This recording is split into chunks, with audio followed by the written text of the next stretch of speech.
Good morning, guys. Unfrequented World, and as you can see behind me, it is snowy and minus 10 degrees Celsius with the wind today. And I thought that would be the perfect day to take you guys on a 4 or 5 mile hike in the bush and give you guys some tips on cold weather shooting. We've gone over some things in various videos, but I've never put it together in one video. And I can probably give you guys a whole handful of really cool, helpful stuff that can help you get better shooting in cold weather. So the first tip is regarding tripods, guys. If you're going to be heading out into cold, I would always suggest that you carry a carbon fiber tripod if you can. It's just easier on your fingers and your hands. There are times when you're going to be taking your gloves off to do things with the tripod, and even a few seconds in extreme cold, the carbon fiber will save you over the generic aluminum. These can get quite cold. So the other thing is you want to keep in mind is that all of these tripod heads have grease in them. So you want to make sure that you've got, if you take care of your own tripods, that you've put the lightest grease that you can, so they're going to work. Most of them will work right up to minus 10, no problem. But once you get colder than that, they will get very thick and very slow to move and turn, especially if you're using a video head or something like that. I'm not going to heed my own advice today at minus 10 with the wind. It's not that cold out, and I don't feel like switching this head over to the carbon fiber. So I've got a very light grease on this. It's good for cold weather, and I'm going to be bringing the 150-600 Tamron G2 with the A7R3 is the camera we're going to use today.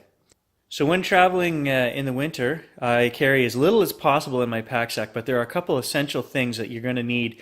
A blower, because snow can and will get on your lens, and you do not want to blow with your mouth, breath, onto your lens in the cold. You'll just condensate and you'll get all kinds of problems, so you need a blower. You want to make sure that you've got some wipes, but I do not wipe the lens unless I absolutely have to. I just use the blower only.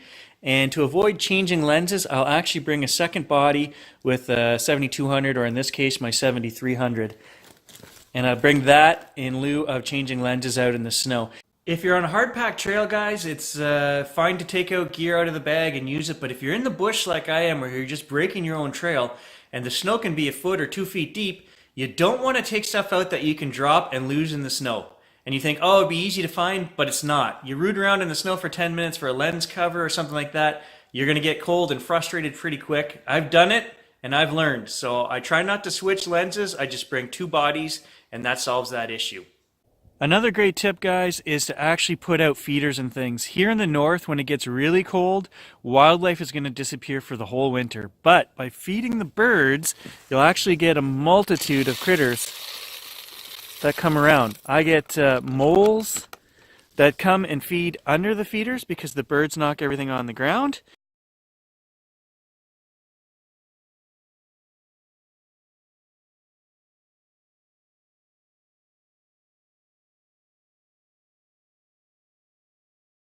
I get squirrels, all kinds of different birds depending on the type of year. And quite often, I'm shooting from right in here in the living room. So I put the 150-600 lens on, and I can shoot right from the comfort of the house. I do have other feeders on the property which I go out into the bush and use as well. These are kind of a last resort. These are I can't find anything else, but I still want to do some photography. And this is a great tip to at least allow you to get your camera out and use it. I always carry my big lenses over my shoulder when I'm hiking through the bush like this, and you want to make sure that you're carrying your camera with the lens facing down, because you don't want snow or other debris falling in there, and then you got to really quickly drop the camera to get a shot of a deer or something, and the lens has a bunch of crap on it, so you want to make sure you carry it on your shoulder facing down. So those of you that watch my channel know I don't just talk about photography, I actually do it. And in the winter I run trail cameras, and there's two of them. One right there on that tree and one right there, which we're going to just grab the cards from today to see what's on there.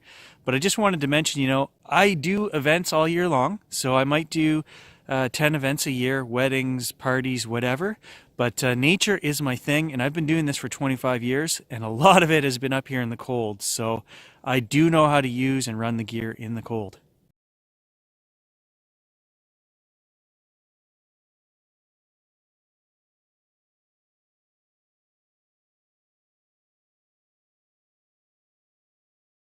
And right here, guys, is why we always use a lens hood in the winter. It's lightly snowing out, and as you can see, all of that is getting blocked from hitting the lens. You'd be constantly cleaning off your lens. So always use your lens hood in the winter. And I wanted to mention gloves. I've tried every kind of light glove possible, and I don't like the feeling of handling the camera with a glove. So what I've settled on are these mitts that you can actually poke your fingers out of, and then I can still control all of my buttons with my fingers, and if I get cold or need to, I just flip them back inside the mitt, and that's just what I prefer to use. I'm also going to throw this tip in there that came from my grandmother. Grandma was the smartest woman I ever knew. Throw some tissue in your pocket for the love of God. It's the simplest thing you can do, and you do not want to snot up your camera and your lens because you are not getting that stuff off there. So a couple of tissues, it's going to happen when you're out in the cold. Your nose is going to run. It's just a fact. So Grandma, you were a smart lady.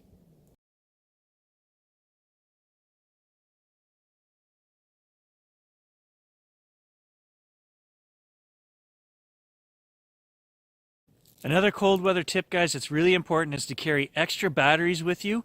And I always carry mine in an inside pocket right against your body, and that way they stay warm. Your battery's probably going to drain in minus 10 degrees Celsius, probably about 15% faster than it normally would. And then it gets worse as it gets colder. So quite often by just swapping batteries halfway through your walk, taking the one out of the camera, putting it back in against your chest or your body, it'll warm up again and you can use it again for another half an hour. So carry 2 batteries with you and keep them warm. Another one we're going to mention is footwear, guys. I wear like a rubber Kamek boot, which has a liner in it. And lots of people will tell you to throw your big wool socks on in that. Well, that's actually not the best way to keep your feet warm. I use a light sports sock so that your foot is not entirely tight inside the boot. It needs to be able to move around.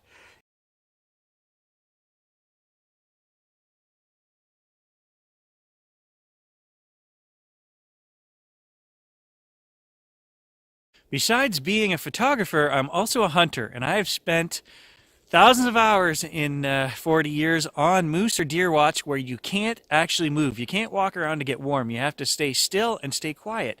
And if you wear footwear that allows you to move your toes just by wiggling them, scrunching them into a ball, and then pressing from one foot to the other back and forth, I call that the on watch dance. You just kind of back and forth. You can actually warm yourself up. But if your toes are wrapped so tight that you can't actually move them, you got about 25 minutes before it starts burning, and there's nothing you can do about that. You're screwed at that point. So keep your footwear loose. And I guess we should talk about clothing then if we're going to talk about boots and that. I wear, for myself in minus 10 weather, I've got a medium down jacket. I have a lot heavier. Depends on what you're going to be doing. If you're going to be walking and hiking, one t-shirt, like a cotton shirt underneath, and then a medium jacket, you will be plenty warm. People always tend to overdress, and once you start sweating, it's not a good thing. I have never learned in 25 years to slow down. So I'm going to walk 5 miles or 7 miles and I'm going to sweat. It just happens. I'm always, but I keep moving and that's okay. As long as you keep moving, you keep warm. But if it's extreme cold and you're just going down to the local pond to shoot some ducks or swans that are in the open water or something like that, and you're not going to be moving a lot, put on your warmest gear because you're going to be standing around. So it depends on what you're going to be doing. That's going to dictate how heavy the clothes are that you're going to wear, and wear layers.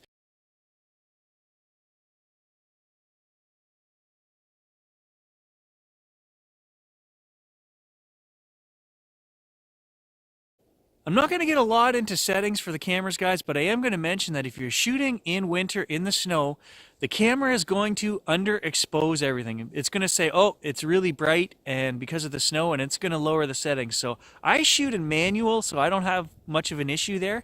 You do want to make sure that you're overexposing by a stop or half a stop to a stop, and then you may have to make adjustments for color balance. Everything's going to have a little bit of a blue tinge to it. Depending on the winter light that you're shooting in. So those are the couple of post things that you're going to have to do and watch for is underexposure by the camera, and then your color balance might be off as well in winter, so you might have to do some post work there. Also, make sure you do your snow pants up, otherwise you're going to end up with pants down around your ankles.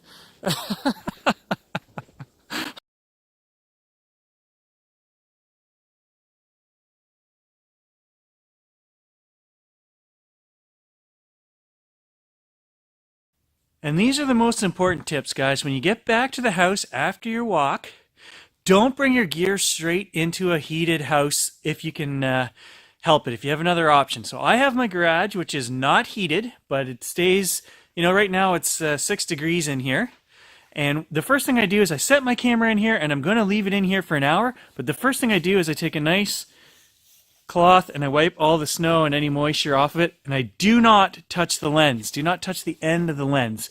You're going to let the condensation just evaporate off, and then you can give it a good blow down and a wipe down with a nice dry cloth after. But you're gonna wait until you bring this in the house. So what I do is I let it sit here for an hour and kind of come back up to 5 or 6 degrees. Then I bring it into the house and I let it sit for another hour before I wipe off the lens or anything else. But I will take snow and rain and things off immediately as soon as I get back to the house. Well, guys, nobody's perfect. I forgot to bring the spare SD cards for the trail camera, so I got a half-mile walk back into the bush. But that's it for my tips for cold weather shooting. I hope you guys learned something, enjoyed the tips, enjoyed the images. If you have any questions or want to know anything about outdoor cold shooting, nature, anything you want, send me down in the links below, guys. Shoot your questions away. And I'm always doing more videos and tutorials, so if there's something you want to see, go ahead and send me a question, and I'll catch you guys in the next video. I also wanted to mention that I'm shooting this video on the Smooth 4 using the Filmic Pro app, and oh, it's so beautiful. It's so easy to adjust color, to keep everything. We're walking right now, and you'd never know it, right? And to lock focus and everything. It's just, this combination is a dream, guys. The more I use it, the more I'm enjoying it. So, thanks for watching.